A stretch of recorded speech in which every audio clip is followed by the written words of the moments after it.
Target UP board में आपका स्वागत है। हम अब तक इससे पहले 2 क्लास कर चुके हैं। हम क्लास 10th SST भारत में राष्ट्रवाद के बारे में पढ़ रहे हैं और इससे पहले हमने 2 क्लास किया है। फर्स्ट क्लास में हमने ये पढ़ा कि कैसे यूरोपीय कंट्री से अंग्रेज़ पानी के रास्ते भारत आते हैं और भी जो यूरोपीय लोग थे, डच थे, फ्रांसीसी थे, वो कैसे भारत आते हैं। सेकेंड क्लास में हमने पढ़ा कि जब अंग्रेज पूरी भारत पर अपनी पकड़ बना चुके थे तो वो लालच में पड़ के प्रथम विश्व युद्ध में पड़ते हैं, जिसकी वजह से उन्हें बहुत ज़्यादा हानि होती है और इसमें वो भारत से मदद मांगते हैं। भारत ये अपेक्षा करता है, भारत के नेता ये अपेक्षा करते हैं कि अंग्रेज़ जब फर्स्ट वर्ल्ड वार से लौटेंगे तो वो हमें आज़ादी देंगे। इसमें भारत के महान महान हस्तियों ने अंग्रेज़ों का साथ भारतीयों को देने को कहा फर्स्ट वर्ल्ड वार में, लेकिन जिसका परिणाम उल्टा निकलता है और अंग्रेज़ उल्टे भारतीय नेताओं पर रॉलेट एक्ट का कानून बना के उनके साथ अत्याचार और जाति करते हैं और जिसकी वजह से भारत में आंदोलन शुरू होता है। तो देखिए, भारतीय आंदोलनों में सबसे बड़ा अगर इम्पॉर्टेंट कोई सी का रोल था, देखिए इम्पॉर्टेंट तो सब थे, लेकिन सबको जोड़कर सबको लेकर चलने वाला अगर कोई व्यक्ति था तो पूरे भारतीय आंदोलन का जो मेन हीरो था वो थे महात्मा गांधी। तो पहले अगर हम महात्मा गांधी के बारे में पढ़ लेते हैं तो हमें एक आइडिया मिल जाएगा, जिससे हमारा ये जो लेसन है वो पूरी तरह से आसान हो जाएगा और हमको इस लेसन समझने में दिक्कत नहीं होगी। तो आइए आज कम से कम महात्मा गांधी के बारे में पूरा डिटेल जान लेते हैं कि महात्मा गांधी की पूरी जर्नी क्या थी हमारे भारतीय आंदोलन में। तो चलिए शुरू करते हैं।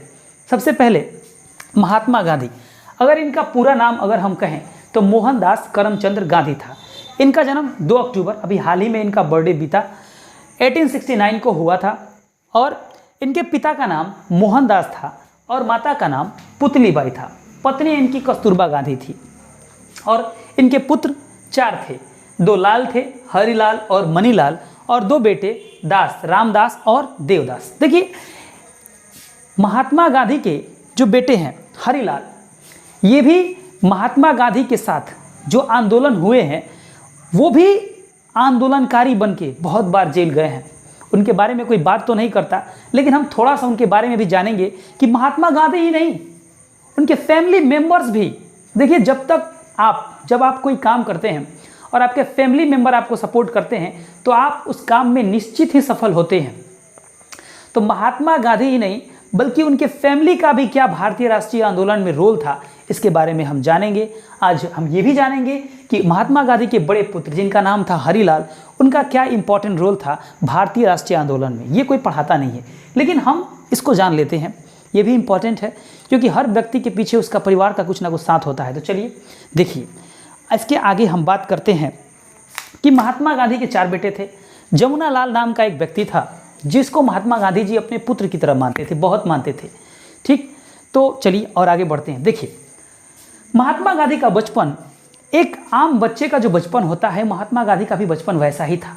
लेकिन महात्मा गांधी में एक खूबी थी, वो भी अपने दोस्तों के साथ एक बार व्यसन में पड़ के, कहा जाता है कि एक बार व्यसन में पड़ के अपने दोस्तों के साथ उन्होंने मांस खाया, सिगरेट पिया, मतलब बहुत बड़े पैमाने पर खूब, जैसे टीन एज में बच्चे नहीं करते हैं, उसको पार्टी कहते हैं, अय्यासी करते हैं, बदमाशियाँ करते हैं। महात्मा गांधी ने भी किया, मांस खाया, खूब जम के शराब पी और सिगरेट भी पिया। लेकिन महात्मा गांधी की सबसे बड़ी खासियत ये थी कि एक काम को अगर किसी काम में उन्हें गलती नज़र आती थी तो वो अपने अंदर सुधार लाते थे और जब वो सुधार लाते तो फिर वो उस काम को दोहराते नहीं थे। ये सबसे बड़ी खासियत थी जो महात्मा गांधी को आम आदमियों से खास बनाता था। तो बचपन की कहानी इनकी इतनी ही है कि बचपन में उन्हें बहुत सारी उनकी तरह तरह की कहानियाँ आई, चोरी करने की कहानी, उनसे क्या सीख मिला, बुरे व्यसनों में, बुरी आदतों में पड़ने का कहानी, उनसे क्या सीख मिला। लेकिन इन पूरे बचपन की कहानी में एक बात तो तय थी कि महात्मा गांधी को कोई भी अगर बात समझाई जाती थी और वो उनके माता या पिता जो भी उनको बात समझाते थे, अगर वो बात अच्छी होती थी, अच्छी कहने का मतलब बड़े तो कभी बुरा आपको सिखाएंगे नहीं, तो उसको गांठ बांध लेते थे और अपने अंदर वैसा परिवर्तन लाते थे, अपने आप को बदलते थे, अपने आप को इस योग्य बनाते थे ताकि फिर से वो गलती उसे दोहरा न पाए। कहा जाता है कि महात्मा गांधी खुद जब बड़े हो गए थे तो एक बार एक औरत थी, उनके पास अपने बच्चे को, छोटे से बच्चे को लेके आती है और वो शिकायत करती है कि गांधी जी, आप पूरी दुनिया को समझाते हैं, मेरे छोटे से बच्चे को भी समझा दीजिए, बहुत चीनी खाता है। महात्मा गांधी जी ने कहा कि ठीक है, 2 दिन बाद आना। औरत को लगा कि शायद महात्मा गांधी जी कुछ एक्स्ट्रा करेंगे, कुछ ज़्यादा करेंगे, कुछ बहुत अजीब करने वाले हैं ताकि उसका बच्चा चीनी खाना छोड़ दे। 2 दिन बाद जब वो औरत अपने बच्चे को लेके आई तो महात्मा गांधी जी ने उस बच्चे को अपने प्यार से बुलाते हुए प्यार से कहा कि बेटा, ज़्यादा चीनी खाना स्वास्थ्य के लिए हानिकारक है, इससे हमारे शरीर में बहुत तरह की समस्याएं हो सकती हैं। तो औरत को थोड़ा चिढ़ हुआ। औरत ने कहा कि ये क्या, ये बात तो आप उस दिन भी कह सकते थे, फिर आपने मुझसे इतना टाइम क्यों लिया, मुझे 2-3 दिन बाद क्यों बुलाया। गांधी जी ने कहा कि दरअसल बात ये थी कि इसको बताने से पहले मैं खुद चीनी बहुत ज़्यादा खाता था, इसको बताने से पहले मैं खुद ज़्यादा चीनी खाता था, तो फिर मैं इसको कैसे समझाऊं। देखिए, आज के समाज में सबसे बड़ी प्रॉब्लम ये है कि जो शिक्षा देने वाला शिक्षक है या फिर जो भी हमको अच्छा रास्ता सिखाने वाला है वो खुद गलत रास्ते पर चल रहा है, तो उसका प्रभाव हम पर कैसे पड़े, कैसे हम सुधरे। गांधी जी ने सोचा कि अगर मैं खुद उस रास्ते पे चलूंगा और दूसरे को समझाऊंगा कि नहीं ऐसा नहीं करना चाहिए, तो उस पर कोई प्रभाव नहीं पड़ेगा। ये साइंटिफिक फैक्ट है। अगर मैं बुराई करूंगा और दूसरे को अच्छाई सिखाऊंगा तो उसमें कोई परिवर्तन नहीं होगा। ये साइंटिफिक फैक्ट है। तो चलिए हम आगे बात करते हैं। चलिए सबसे पहले हम बात करते हैं 1883 की, जब गांधी जी लंदन पढ़ने के लिए गए। 82 में इनकी शादी होती है, 83 में ये पढ़ने के लिए लंदन चले जाते हैं। बाल विवाह इनका भी हुआ था। 1883 में ये लंदन गए और वहाँ इन्होंने अपनी बैरिस्ट्री की पढ़ाई कंप्लीट की। बैरिस्ट्री कहने का मतलब वकालत की पढ़ाई कंप्लीट की। चलिए इसके बाद हम शुरू करते हैं। उसके बाद जब गांधी जी की पढ़ाई पूरी हुई तो ये दक्षिण अफ्रीका, इनका एक दोस्त होता है, वो इन्हें दक्षिण अफ्रीका आने के लिए आमंत्रित करता है। तो ये दक्षिण अफ्रीका जाते हैं और वहाँ पर भी अंग्रेज थे। लोगों को प्रताड़ित करना, रंग भेद की नीति, नस्ल भेद इसको कहा जाता है, काले और गोरों का विभेद। देखिए, गोरे लोग जो भी होते थे वो अपने आप को बड़ा मानते थे और काले लोगों को अपना दास मानते थे। तो नस्ल भेद बहुत चरम सीमा पर था अफ्रीका में। गांधी जी ने वहाँ लड़ाई लड़ी अपने दोस्त के साथ, सत्याग्रह को अपनाया और उसमें इनको क्या मिली, जीत मिली। और अब ये भारत लौट के आते हैं। वहाँ कुछ समय बिताने के बाद मेडिकल हेल्प के रूप में गए, पेशेंट्स की सेवा की और भी बहुत सारे कार्य किए।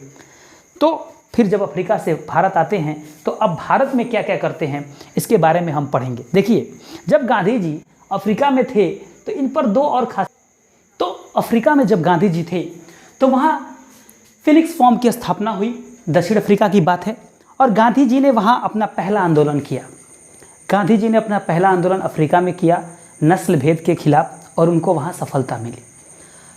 गोपाल कृष्ण गोखले, जिनको गांधी जी अपना गुरु मानते थे, वो भी गांधी जी को दक्षिण अफ्रीका में ही मिले और उनसे प्रभावित होकर गांधी जी ने उन्हें अपना गुरु माना। सेकेंड, 2 इम्पॉर्टेंट लोगों, रस्किन, लियो टॉल्स्टॉय, इतिहास में बहुत फेमस नाम है। रस्किन से उन्होंने एक बहुत ही खतरनाक और जटिला हथियार प्राप्त किया। हथियार ये कि भूख हड़ताल। भूख हड़ताल का जो फार्मूला था उन्होंने रस्किन से सीखा और बहुत खतरनाक फार्मूला था। गांधी जी का भूख हड़ताल वाला फार्मूला अंग्रेजों के पसीने छुड़ा देता था। Second, Leo Tolstoy. Leo Tolstoy से गांधी जी ने ये सीखा कि अगर कहीं भी गलत होता है तो उसके खिलाफ लड़ना चाहिए, आंदोलन करना चाहिए और अपनी बात किसी के खिलाफ, जो भी गलत करने वाला है उसे बतानी चाहिए, अहिंसा के साथ उसे अपनी बात बतानी चाहिए। तो दक्षिण अफ्रीका में गांधी जी लंदन में पढ़ने गए, पढ़ के आए तो वहाँ इनके दोस्त ने इनवाइट किया और दक्षिण अफ्रीका गए, वहाँ फिनिक्स फॉर्म की स्थापना की और गोपाल कृष्ण गोखले से वहाँ मिले और उन्होंने उन्हें अपना गुरु माना। 2 सबसे फेमस लोग थे, रस्किन और लियो टॉल्स्टॉय। इनका प्रभाव गांधी जी पर बहुत व्यापक पैमाने पर देखने को मिलता है। रस्किन से उन्होंने भूख हड़ताल का फार्मूला सीखा जो हमेशा यूज़ करते थे। किसी भी आंदोलन में इस फार्मूले का वो इस्तेमाल करके हमेशा जीत जाते थे। गांधी जी का सबसे बेहतर फार्मूला था भूख हड़ताल। और लियो टॉल्स्टॉय से उन्होंने ये सीखा कि अगर कोई गलत करता है तो उसके खिलाफ हमें आवाज़ उठाना चाहिए, लोगों को जागरूक करना चाहिए, तो उसके सामने आंदोलन खड़ा करना चाहिए। तो चलिए आगे चलते हैं और अब पढ़ते हैं कि गांधी जी जब भारत आए तो भारत में उन्होंने कौन कौन से मेन चीज़ किए। तो चलिए देखिए, गांधी जी के बारे में सबसे इम्पॉर्टेंट चीज़ ये है कि गांधी जी की लाठी ऐसी थी कि वो लाठी भांजते नहीं थे, बस लाठी को अपने साथ रखते थे सहारे के लिए। आंदोलन में जब वो चलते थे तो लाठी भी अपने साथ रखते थे। भैया गांधी जी जब देश आज़ाद हो गया तो जैसे इस समय इंग्लैंड के लोग हमारे देश में आते हैं, ये देखने, पार्क देखने के लिए आते हैं, मतलब टूरिस्ट बन के आते हैं, गोवा घूमने के लिए आते हैं, मतलब अलग अलग जगहों पर घूमने आते हैं। अरे हम लोगों का जब देश आज़ाद हुआ तो लोग गांधी जी को देखने के लिए आते थे। अरे भैया कौन ऐसा आदमी है जो अकेले पूरा ब्रिटिश गवर्नमेंट को हिला के रख दिया और यहाँ से भगा दिया। तो गांधी जी मतलब एक पर्यटन साइट हो गए थे उस समय, और अंग्रेज लोग आते थे गांधी जी से स्पेशली मिलने के लिए, भाई मिला जाए कि वो कौन सा एक आदमी था जिसने अकेले पूरी दुनिया, भारत के लोगों को एक करके अंग्रेजों को वहाँ से भगा दिया, और प्यार से भगाया गया। ठीक, तो चलिए आगे हम लोग देखते हैं। वो घड़ी आती है 9 जनवरी 1915, जब गांधी जी भारत लौटते हैं। 9 जनवरी 1915 जब गांधी जी भारत लौटते हैं। देखिए गांधी जी राजनीति में अब सक्रिय हो चुके थे। अफ्रीका में उन्होंने बहुत राजनीति की थी, और उनके गुरुओं ने उन्हें ये सचेत किया कि राजनीति में एक बाइक नहीं कूदना चाहिए, धीरे धीरे चढ़ना चाहिए। इसलिए गांधी जी आते हैं शांति से 9 जनवरी 1915 को भारत लौट आते हैं। इसलिए 9 जनवरी को हर साल भारतीय प्रवासी दिवस मनाया जाता है। भारत से बाहर रहने वाले उन प्रवासियों के लिए प्रवासी दिवस हर साल भारत मनाता है, जो इस देश के लिए कुछ अच्छा, और ये उम्मीद रखता है कि जो भारत के रहने वाले प्रवासी हैं वो भारत के लिए कुछ ना कुछ अच्छा करेंगे। तो चलिए आगे देखते हैं। 1915 में गांधी जी भारत आते हैं। 1916 में साबरमती आश्रम की स्थापना करते हैं। साबरमती आश्रम की स्थापना करते हैं। देखिए इस आश्रम की स्थापना करने में उन्होंने चंदा वसूला था, और इनकी कुछ लोगों ने मदद की थी, पैसे रुपए से इनकी मदद की थी, और इनका आश्रम स्थापित हो गया 1916 में। फिर गांधी जी 1916 में लखनऊ का जो अधिवेशन हुआ था, कांग्रेस के लखनऊ अधिवेशन में भाग लिया। लखनऊ अधिवेशन में गांधी जी ने क्या किया, भाग लिया। लखनऊ के अधिवेशन में एक भाग लिए थे, अफ्रीका में राजनीति किए ही थे। 1916 में लखनऊ अधिवेशन में भाग लिया, और यहीं पर इनको बिहार के एक व्यक्ति थे उनका नाम था अम्बालाल साराभाई।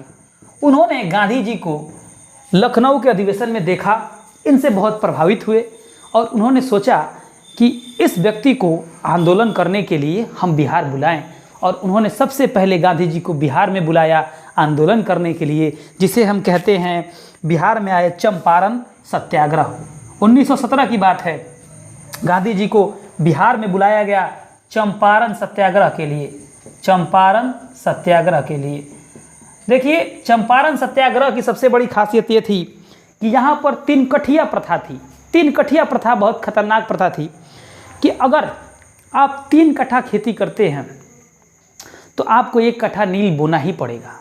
और नील की खेती इतनी डेंजरस होती थी कि जिस मिट्टी में एक बार नील बो देंगे फिर अगली फसल उसमें आप बो नहीं पाएंगे, क्योंकि नील जो होता था वो मिट्टी से बहुत ज़्यादा मात्रा में न्यूट्रिशन अवशोषित करता था। तो किसानों की बहुत बड़ी समस्या थी, खेती किसान करता था। अंग्रेज ज़बरदस्ती नील बॉन्ड कर दिए थे कि अगर 3 कट्ठा खेत या 3 बीघा खेत बोओगे तो आपको 1 बीघा नील बोना ही पड़ेगा। किसानों की दशा खराब। नील की खेती में मेहनत ज़्यादा लगता था, नील की खेती में पैसा ज़्यादा लगता था। नील की खेती में जब नील बन के तैयार होता था, अंग्रेज होशियार थे, कम दाम में खरीदते थे, यानी कि लोगों को मुनाफा भी कम होता था। और 3 कठिया प्रथा में भारतीय जो किसान थे उनकी कमर टूट गई थी।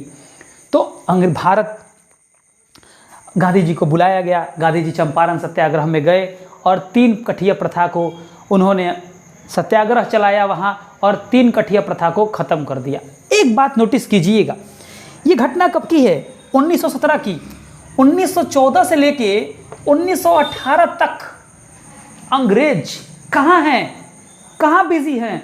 वो बिजी हैं फर्स्ट वर्ल्ड वार में। कल ही पढ़े थे कि 1914 से लेकर 18 तक अंग्रेज बिजी हैं फर्स्ट वर्ल्ड वार में, इसलिए वो इधर कोई ध्यान नहीं दे रहे हैं और इन लोगों की बात क्या कर रहे हैं, मान ले रहे हैं। क्योंकि अंग्रेजों को उस समय कोई प्रॉब्लम नहीं चाहिए था। अंग्रेजों को चाहिए था उस समय फर्स्ट वर्ल्ड वार में भारत से मदद चाहिए था, तो भाई भारत से मदद चाहिए तो जिससे हमें मदद चाहिए उसे थोड़ा सा तो प्यार दिखाना पड़ेगा, इस बात को याद रखिएगा। चलिए आगे चलते हैं। फिर गांधी जी को अहमदाबाद बुलाया गया, वहाँ पर मिल, वहाँ पे खेड़ा सत्याग्रह हुआ। खेड़ा सत्याग्रह की कहानी ये थी कि वहाँ पर किसानों से जो टैक्स वसूला जा रहा था वो बहुत ज़्यादा था, किसान उसको चुकाने में असमर्थ थे और इसके लिए भी गांधी जी ने लड़ाई लड़ी और इस प्रॉब्लम को भी सॉल्व कर दिया। बिहार के चंपारण वाली समस्या को भी सॉल्व किया, खेड़ा सत्याग्रह की समस्या को भी सॉल्व किया। अब गांधी जी अहमदाबाद मिल मजदूरों की समस्या, 1918 की ही बात है, अहमदाबाद मिल मजदूरों की समस्या के लिए खड़े हुए और ये मजदूरों की समस्या थी, इसके लिए गांधी जी खड़े हुए और इसे भी गांधी जी ने क्या कर दिया, सॉल्व कर दिया। वहाँ पर गांधी जी ने सबसे पहले भूख हड़ताल का इस्तेमाल किया। इन दोनों पर भूख हड़ताल करने की आवश्यकता नहीं पड़ी, ऐसे ही निपट गया। लेकिन अहमदाबाद में मिल मजदूरों की समस्या को दूर करने के लिए सबसे पहले गांधी जी को अपना पहला हथियार, जिसको उन्होंने रस्किन से सीखा था, भूख हड़ताल, इसे इस्तेमाल किया और यहाँ पर भी गांधी जी विजयी हो गए। 1918 में भी गांधी जी क्या हो गए, विजयी हो गए। अब देखिए ध्यान से, डेट याद रखिएगा, 17-18, और यहाँ पर गांधी जी, ये लोग अंग्रेज लोग अभी बिजी कहाँ हैं, फर्स्ट वर्ल्ड वार में, इसीलिए कुछ बोल नहीं रहे हैं, शांति से बातों को मान रहे हैं। लेकिन जैसे ही अंग्रेज फर्स्ट वर्ल्ड वार से निकलते हैं उनको लगता है कि अरे ये क्या, ये भारत के नेता आंदोलन करके हमसे हमारी बातों को मनवा ले रहे हैं और तब हम इस इंडियन पे दबाव कैसे डालेंगे, कैसे टैक्स वसूलेंगे, कैसे पैसा वसूलेंगे। इसी को रोकने के लिए ये आंदोलन, भारत में कोई आंदोलन न करे, कोई अंग्रेजों के बनाए हुए कानून के खिलाफ उनका विद्रोह न करे, इसी के लिए अंग्रेजों ने 1919 में तुरंत ला दिया, कौन, रॉलेट एक्ट, रॉलेट एक्ट। और इसमें बना दिया कि कोनो नेता, कोनो आंदोलनकारी अगर अंग्रेजी नीति का खिलाफ करेगा तो बिना किसी को बताए 2 साल तक जेल में डाल के बढ़िया से कुटाई होगी और कोई भी उस पर ना मुकदमा चलेगा, ना कोई उस पर, उसकी मतलब कोई मुकदमा नहीं होगा, ना कोई उसके लिए अपील करेगा, ना कोई दलील देगा, सीधा जेल में डालो और पीटो। सबसे बड़ी समस्या थी रॉलेट एक्ट की कि अगर ऐसा हो जाए तो फिर आंदोलन कौन करेगा, कौन लड़ाई लड़ेगा। पूरे देश में असंतोष था अंग्रेजी सरकार के खिलाफ, कौन अंग्रेजी सरकार के खिलाफ लड़ेगा। रॉलेट एक्ट, काला कानून, कल हम इसके बारे में पढ़े थे। इसी चक्कर में जलियांवाला बाग हत्याकांड हुआ। और देखिए घटने को देखते रहिएगा, ठीक। अब ध्यान से देखिए, जलियांवाला बाग हत्याकांड इसी क्रम में हो जाता है। गांधी जी को लगा कि तो टू मच हो गया, ये क्या, अब तक तो ठीक ठाक चल रहा था, रॉलेट एक्ट ला के अंग्रेजों ने हमारे साथ धोखा कर दिया। और वास्तविकता भी ये थी कि जब तक वो फर्स्ट वर्ल्ड वार में थे कोई दिक्कत नहीं थी उनको, लेकिन जैसे ही फर्स्ट वर्ल्ड वार से निकल गए दिक्कत ही दिक्कत, रॉलेट एक्ट लाद दिया और भारतीयों को दबाना, वही पुरानी वाली स्थिति ला दिए, दमन करना शुरू कर दिए और भारतीयों को परेशान करना शुरू कर दिए। अब चलिए, अब देखते हैं कि गांधी जी इसका मुकाबला कैसे करते हैं। तो चलिए असहयोग आंदोलन के बारे में बात करते हैं। गांधी जी ने कहा कि रॉलेट एक्ट के विरोध में कुछ ना कुछ तो करना पड़ेगा। तो गांधी जी ने 1920 में असहयोग आंदोलन के लिए पूरे देश के लोगों से आह्वान कर दिया और पूरे देश में खलबली मच गई। मजदूर वर्ग, कंपनी में काम करने वाले, टीचर्स, वकील, सब लोग गांधी जी के साथ आ खड़े हुए। असहयोग का मतलब होता है मतलब नहीं, और सहयोग मतलब साथ देंगे। यानी कि सब लोग ने ये कहा कि अब हम अंग्रेजों का साथ नहीं देंगे। असहयोग आंदोलन के बारे में कल हम डिटेल में पढ़ेंगे।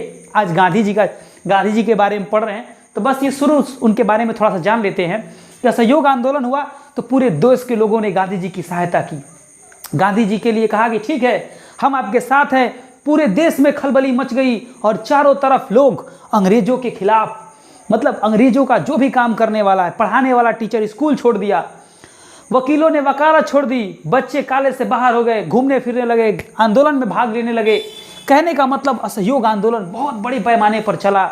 लेकिन दिक्कत की बात यह थी कि अंग्रेज अपनी बात मनवाने के लिए आंदोलनकारियों को पीटते थे, आंदोलनकारी अंग्रेजों को पीटते थे। खूब पीटा पीटी मचा, पूरे देश में पीटा पीटी शुरू हो गया।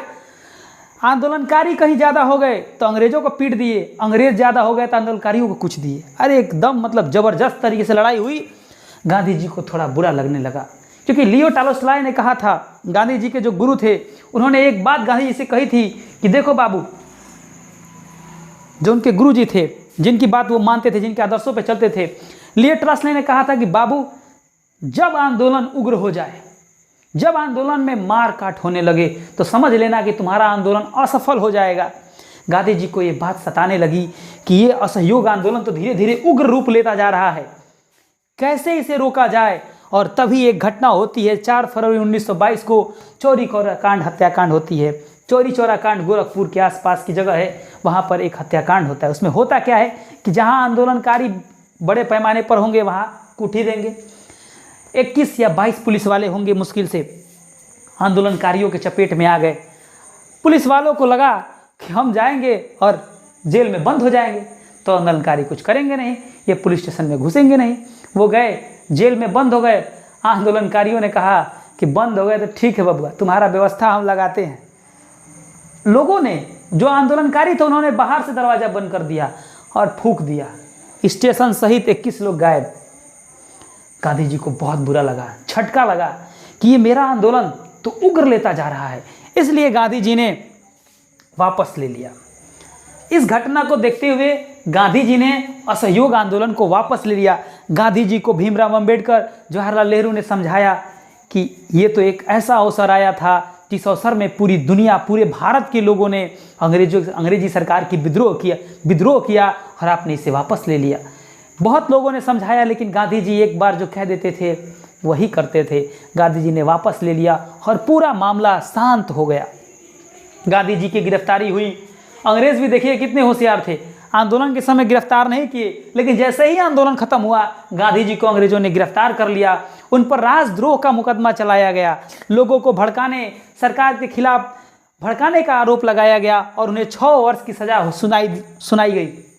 10 मार्च 1922 को उनको गिरफ्तार करके उनको 6 वर्ष की सज़ा सुनाई गई और 6 वर्ष के लिए उनको जेल में डाल दिया गया। गांधी जी का फार्मूला वहीं भूख हड़ताल वाला। जेल में भी गए तो व्यवस्था के खिलाफ लड़े, जेल में होने वाले कैदियों के साथ दुराचार के खिलाफ लड़े, व्यवस्था के खिलाफ लड़े, वहाँ भी भूख हड़ताल करने लगे, वहाँ भी अंग्रेजों के नाक में दम कर दिए थे। और गांधी जी तो खुद ही दुबले पतले थे, 1-2 बार आंदोलन कर देंगे, जेल में भी भूख हड़ताल पर बैठ जाएंगे तो और दुबले पतले हो जाएंगे। गांधी जी की तबीयत बिगड़ने लगी। अंग्रेजों को लगा कि अरे बाप रे, ये तो अगर जेल में मर गए तो बाहर थे तो इतना बवाल हुआ था, और इन्होंने कहा तो लोग रुक गए, अगर इनके साथ कुछ हो गया तो पूरे इंडिया के लोग हम लोगों को छोड़ेंगे नहीं, पूरे लोगों को दौड़ा के फूंक देंगे। इसी डर से अंग्रेजों ने 5 फरवरी 1924 को उनको आज़ाद कर दिया कि बीमार हैं आप। 6 साल की सज़ा थी, यानी कि उनकी 22 सज़ा होनी थी 28 तक, लेकिन 24 में ही उनको आज़ाद कर दिया गया कि जाइए, छोड़ आए कि छोड़ दो भाई, नहीं तो अगर कुछ हो गया तो फिर हमारी खैर नहीं। गांधी जी वहाँ से आज़ाद हुए। 1924 में बेलग्राम के कांग्रेस अधिवेशन में गांधी जी ने भाग लिया और वहाँ अध्यक्ष बने। और गांधी जी ने वहाँ ये डिसाइड किया कि वो आंदोलन नहीं करेंगे, और वो 6 साल तक, अगले 6 साल तक उन्होंने प्लेग रोगियों की सेवा की। आंदोलन से दूर, भारत में उस समय प्लेग फैल गया था, पूरी दुनिया में बीमारियां थी, भारत में भी प्लेग फैल गया था।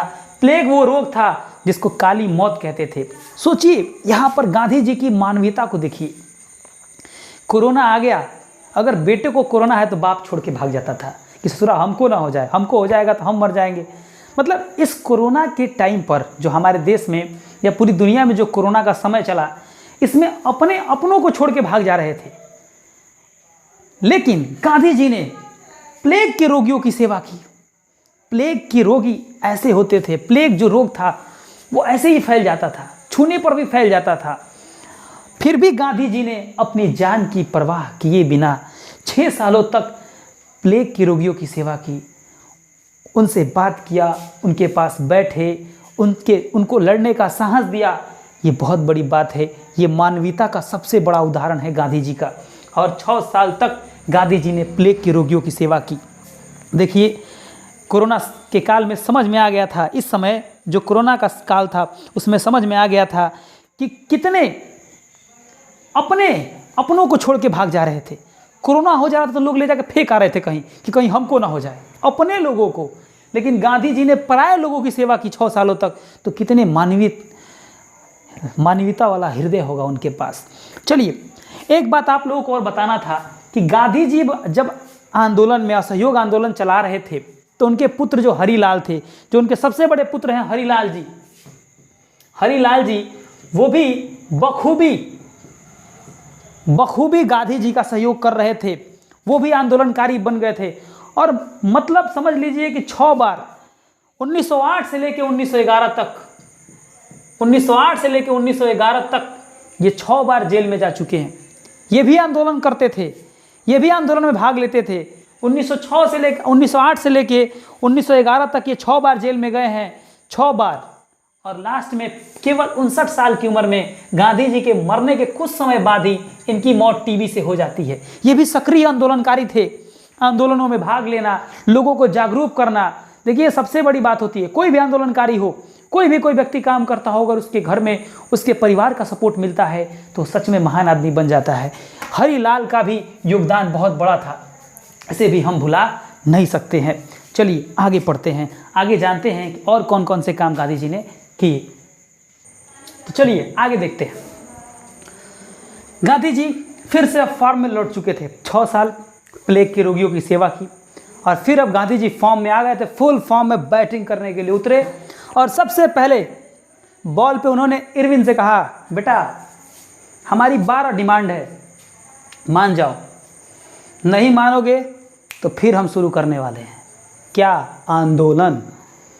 इरविन ने कहा नहीं मानते हैं। कैसे कि इरविन उस समय नहीं था जिस समय भारत में असहयोग आंदोलन चला था, तो उसे गांधी जी का पावर नहीं मालूम था। इरविन ने कहा बैठ जाओ, नहीं मानते हैं तुम्हारी बात को। गांधी ने कहा ठीक है, तब हम शुरू करते हैं। और 1930 को दांडी मार्च सबसे पहले गांधी जी ने इस क्रम में शुरू किया। दांडी मार्च 12 मार्च से शुरू हुआ दांडी मार्च और 6 अप्रैल को ख़त्म हो गया।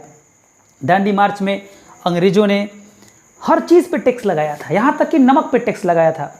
गांधी जी दांडी मार्च में नमक के कानून को तोड़ देते हैं, नमक बना के इसके कानून को तोड़ देते हैं और लोगों से कह देते हैं कि आप सभी लोग भी नमक बनाइए, क्योंकि अब कोई भी नमक पे टैक्स नहीं देगा।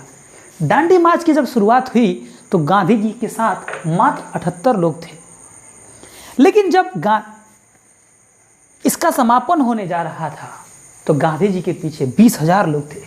गांधी जी को लगा कि यही मौका है, आंदोलन शुरू कर देते हैं। और गांधी जी ने 6 अप्रैल 1930 को सविनय अवज्ञा आंदोलन की शुरुआत कर दी और पूरे देश में फिर वही माहौल बन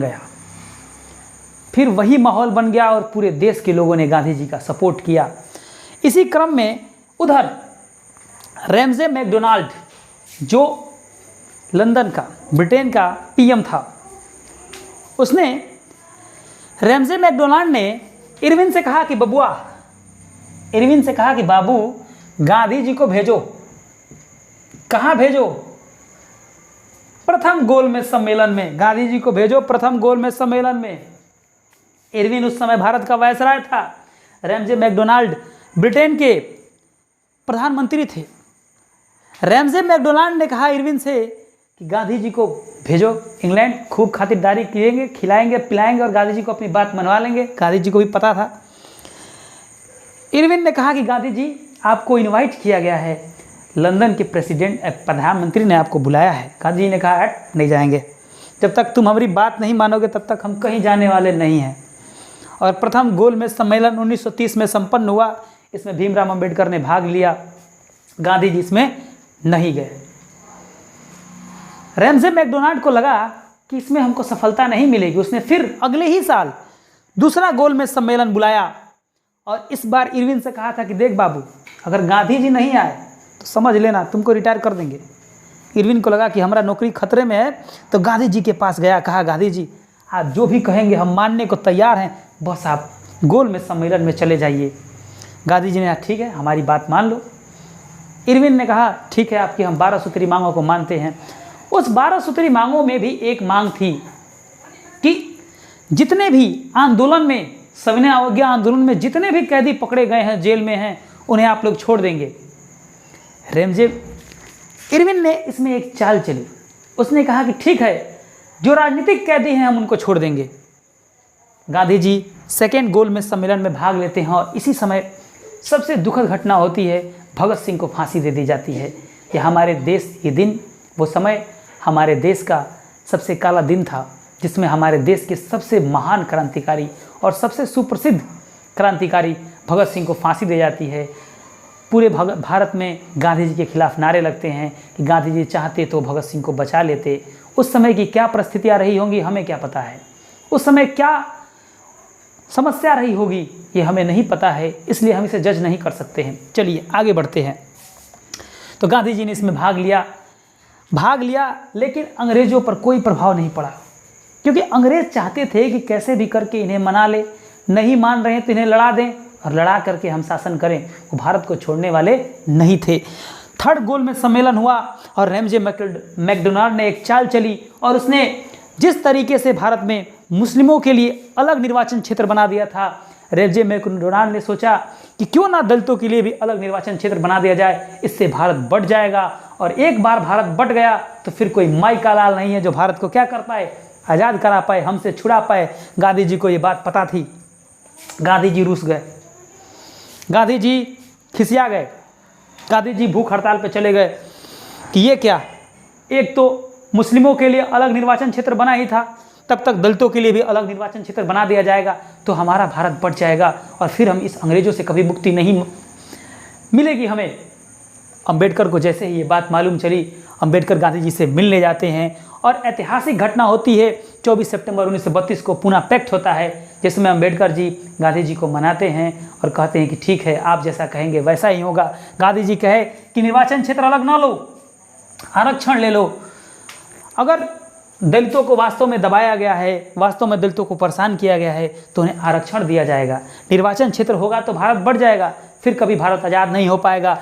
भीमराव अंबेडकर ने ये बात मान ली और पूना पैक्ट साइन हुआ दोनों नेताओं के बीच और दलितों के अलग निर्वाचन क्षेत्र की मांग ठुकरा दी गई। गांधी जी अब वापस फॉर्म में लौटते हैं और इस बार गांधी जी अंग्रेज़ों को भारत छोड़ो आंदोलन शुरुआत करते हैं। तो अगर इसमें से कुछ पॉइंट अगर आपको अच्छा लगता है तो आप लिख भी सकते हैं। चलिए इसका लास्ट अंक देखते हैं। अब गांधी जी को पता चल गया कि पानी सर से ऊपर हो रहा है, अंग्रेज़ मानने वाले नहीं हैं, ये कोई ना कोई ऐसा तरीका अपनाएंगे जिसकी वजह से भारत की आज़ादी में अड़चनें आएगी। गांधी जी ने बहुत लंबा इंतज़ार किया था, अब आज़ादी में कोई अड़चन नहीं चाहिए था, इसलिए गांधी जी ने व्यक्तिगत सत्याग्रह की शुरुआत की। और इसके पहले सत्याग्रही थे जवाहरलाल नेहरू और 1942 में भारत छोड़ो आंदोलन की शुरुआत कर दी गांधी जी ने। और इस क्रम में उस समय सेकेंड वर्ल्ड वॉर चल रहा था, अंग्रेज़ों की फिर स्थिति खराब थी, अंग्रेज़ों ने भारतीयों से फिर मदद मांगा, भारतीयों ने फिर मदद किया, लेकिन इस बार भारतीय सचेत हो गए थे कि ये वही अंग्रेज़ हैं जिन्होंने फर्स्ट वर्ल्ड वॉर में भी हमसे मदद मांगी, हमारे लोगों को ले जाके मरवाया, हमारा पैसा लगवाया और हमें आज़ादी नहीं दी, बदले में हमारे साथ खून खराबा किया।